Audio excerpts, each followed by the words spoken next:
Hello, today is the anniversary of the birth in 1905 of Viktor Frankl. He died back in 1987. He was an Austrian philosopher, and because of his Jewish background, he was sent, when the Nazis took power, to concentration camps. And over the next 5 years, he was in 3 separate camps. And during the Holocaust, his father, his mother, his brother and his wife all died. After the war, he emerged, and he says that one of the hardest things was to come out of such a terrible situation and found there was no one there waiting for him. He found this almost as awful as the experience of the camps. But the camps were obviously, for him and for all those who were interred in them, desperate places. But Viktor Frankl, in writing about his experience, emerged with the main thought that the one thing that you couldn't take away from somebody, whatever harm you did to them, how much suffering you put them through, was their freedom of choice.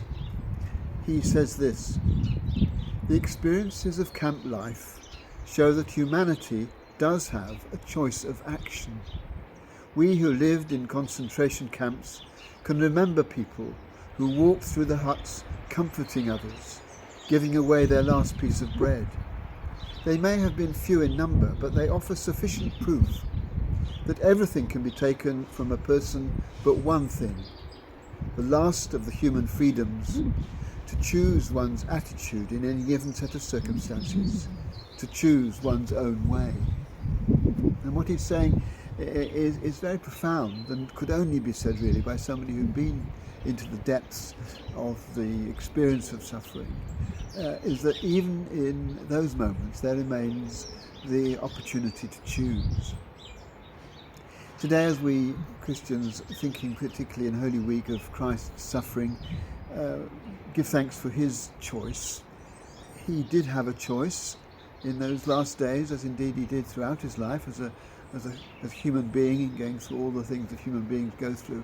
He did have a choice not to go ahead with what he did eventually face, but he obviously felt that this was what he had to do, and he put his trust in God. That was, I suppose, the most fundamental of his choices, to trust God, just to bring out of his suffering something positive. I don't suppose he had a clearer idea of what would emerge from his suffering than anybody else, except to know that God would do something creative and powerful with it. And probably he felt that he was critical in that whole program that God had for the world.